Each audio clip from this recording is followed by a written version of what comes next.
Hello everyone and welcome to the unboxing and review of the Tarot of the God of the Three, or Dios de los Tres. I'm not sure why it's called that, but we'll take a look at that. So I didn't want to open the whole thing because all I did was take it out of the cardboard box that it came in, and I saw that it came with this just simple velvet black bag, and I so appreciate when you get a tarot bag. It's like, for some reason you can never have enough tarot bags. But anyway, let's get into it. So when I opened it, it came so beautifully wrapped like this, and it says "Live Magically" from the artist, which is so nice. So I was like, you know what, I'm gonna open this like on camera instead of usually I like to, when I do these unboxings, I take out the whole wrapping just to move things along. But this is just so cute that I was like, oh, I don't want to take it out right now. All right.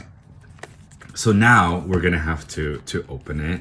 And it's it's so thoughtfully and beautifully wrapped. I feel bad like opening it. But of course, we have to get into the deck.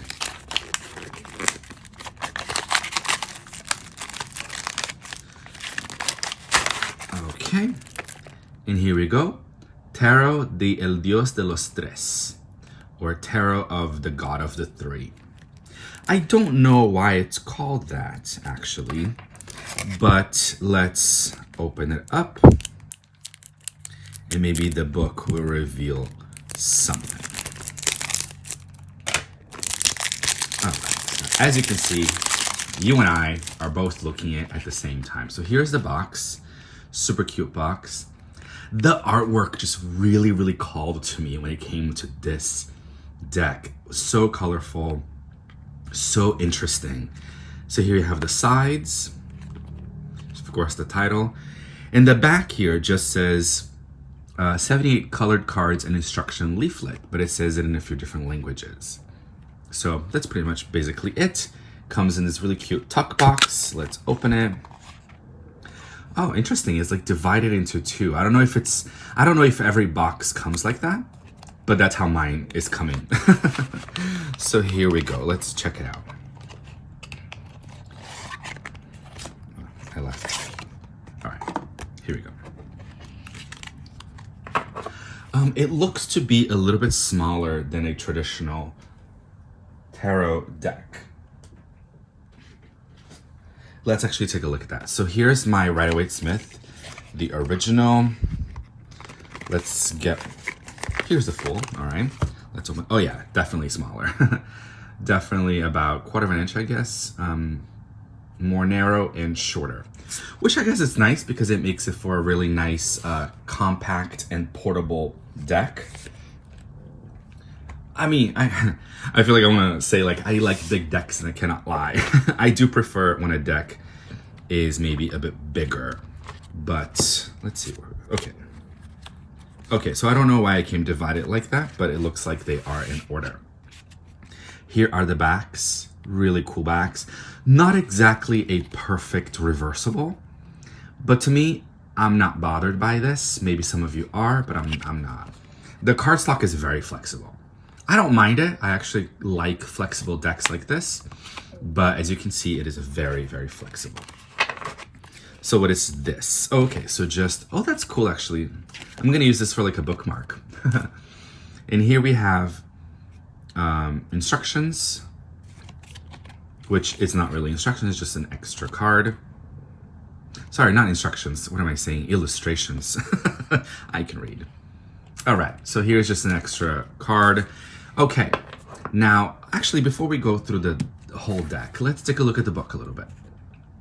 So as you can see, we have it in Spanish, English, French, German, and Portuguese. So as thick as this, oh, interesting, it folds out, I guess. Oh, okay, so here's the staple. Huh, interesting. So normally we see a little white book that's like this, but this one actually, it's double down. And then here, like the pages or the spreads, we can call them.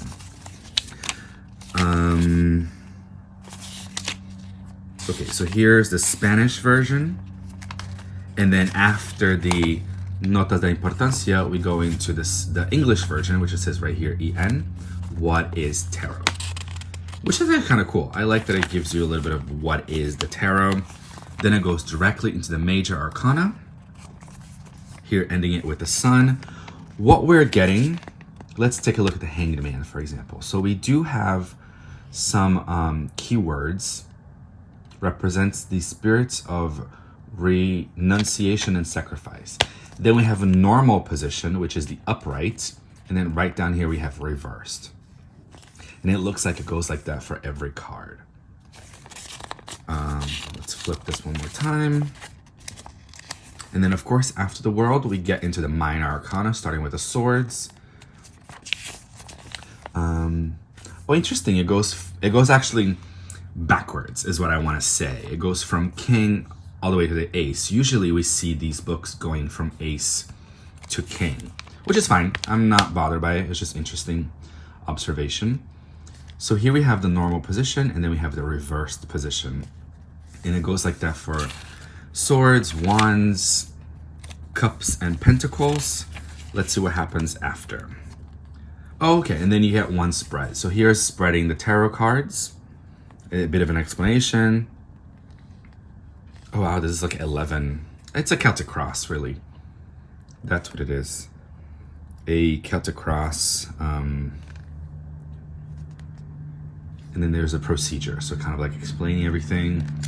Important notes. Oh, that's interesting, actually. It is advisable to work with 2 tarot decks, one for meditation purposes, which should be used only by its owner to avoid extraneous vibrations, and the other for fortune telling. Personally, you don't have to. I know there is some witches on a budget out there, some tarot readers on a budget. If you can only afford 1 deck, you don't need 2 of these. But it was just the first sentence that I read. I don't want to like trash the whole thing. But this is pretty much the book that you get. Not very extensive, because then we go now into the French version. So even though it is a bit of a thicker book, you're only getting a few pages of the language that you do understand. And if you speak all 5, that's incredible, that you're awesome. But it's just going to repeat itself, right, all the way throughout the book. So yeah, so let's go for what we're really here for, which is the cards. I am going to show you guys all of them, and as far as I know, they are in order. So I'm going to show them all to you. If you don't want to see them, you can jump around and skip this part together. But yeah. Now it looks like it's edged in pink, but it's not, because it's just that the back is pink and the front is white. But when you leave it like this, it looks like it's a light pink. I actually kind of like that. It's a cool effect. Okay. So here we have the Fool. Interesting that it's... Oh, this is actually very interesting that he's carrying a head and he's the tiger. And then we have El Loco in Spanish, and then the Fool in English, and the number on top. And it looks like it would be like that. Now,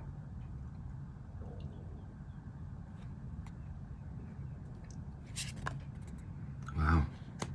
So it looks like this deck is more animal based, like animal in people's bodies.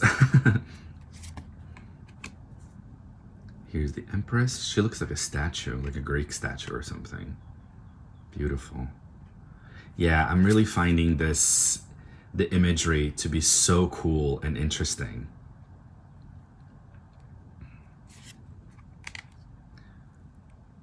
Here you have a monkey. I don't know why the scorpion's in here.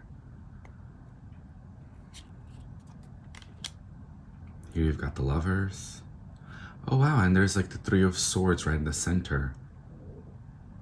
I just noticed that. Okay, getting a little raunchy. Now, from what I can tell, it seems to be very based on the Rider-Waite-Smith system.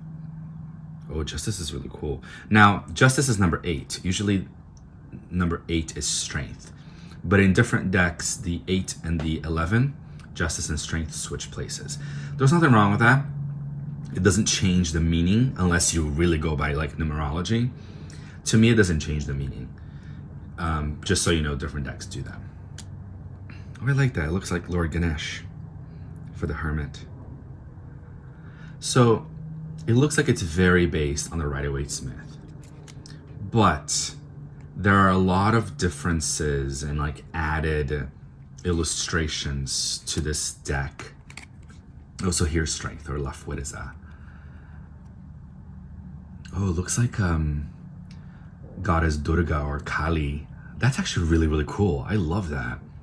All right, loving this deck a little bit more. Here we have the Hanged Man.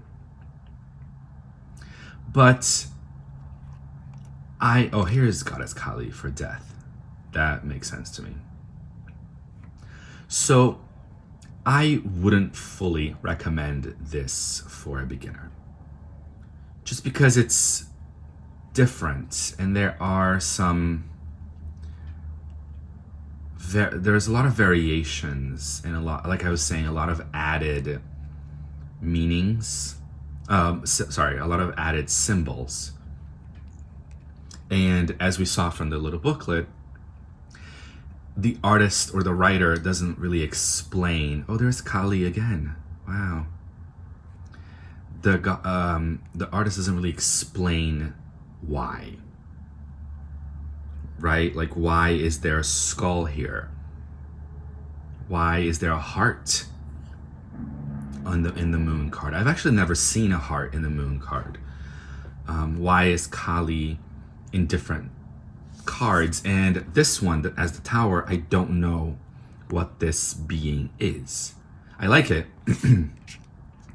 but I don't know what it is or why it's there. As of the making of this recording, I don't know if the artist, I don't think so, because I didn't see it on Etsy. But I don't know if there is usually some artists will create the deck and then they'll create a separate, bigger book. Ooh, that's beautiful. It looks like Krishna. I'm a fan of Hindu gods and goddesses and Hindu illustrations. I find it to be so beautiful. I find it to be so meaningful. So As de Oros is the Ace of Pentacles. But yeah, as I was saying, like a lot of artists, I think the Deviant Moon Tarot did this. They have the deck and they have the little guidebook, but then they made a bigger book. See, this Two of Pentacles doesn't look like the Two of Pentacles. Actually, kind of like looking at these three, they all have just like a cat face. Sorry, it keeps sliding out. Like, right, these three kind of look very similar. At first glance, it's like, especially these two, it's like, oh, are they the same card? Oh, wait, no, this is the three, right? And you can see, here's one pentacle, I guess this is another one, and this is the third one. But still. So there's a 4.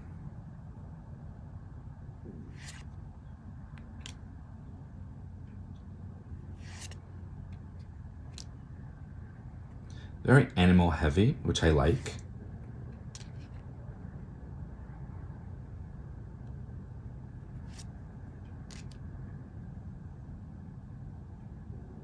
The 8 of Pentacles. The 9. I do like the Egyptian iconography in there as well.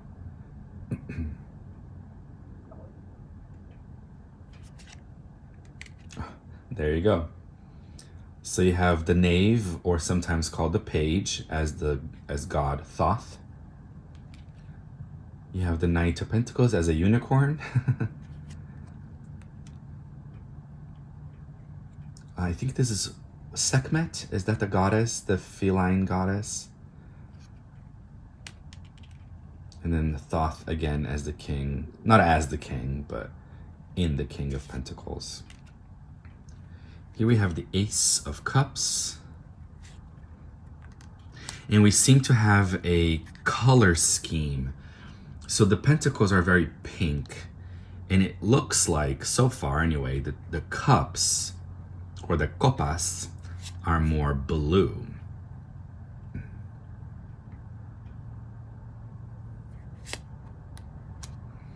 I feel like this deck would be really, really interesting to meditate with because there is so much in it. Like, here we have, I'm not sure what it is, a deer or something. But then we have this face, and we have butterflies and diamonds and roses, and I guess that's a lotus in the background, plus a rainbow up here.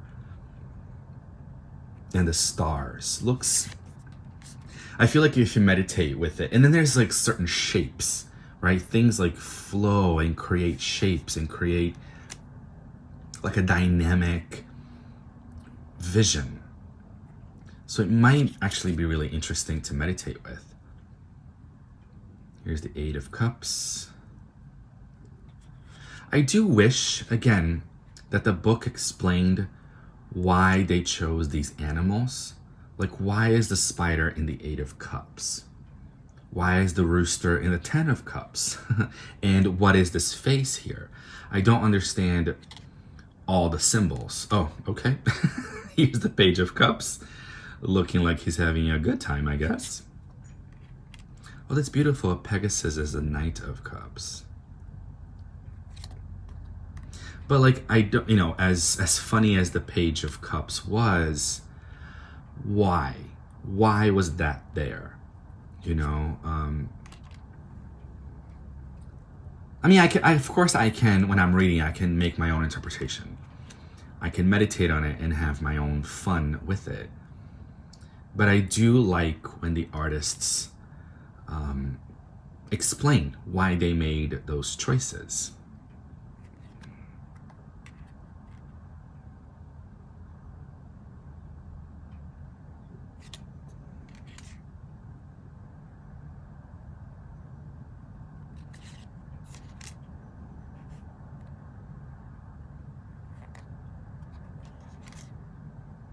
Because certain symbols like this one, for example, of course I can Google it, right? I can research. That's not a big deal. But it's not something that I look at and go, oh, I know what that is. I know what that means. I can interpret why they did it this way. You know, Japanese mythology is not something I'm very familiar with. It is something I'm intrigued by, but it's not something I'm familiar with.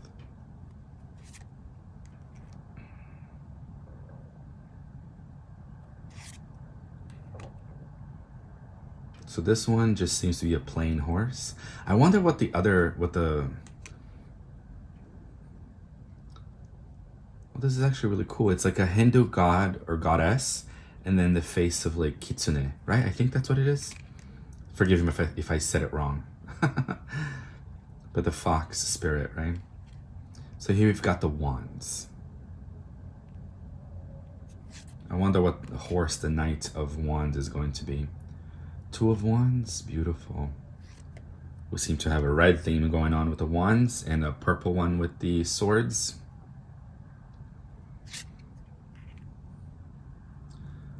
The Four of Wands. See, teeth. I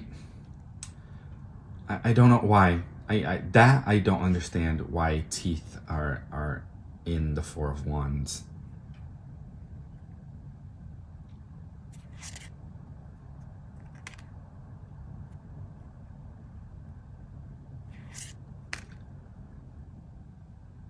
Got the 7,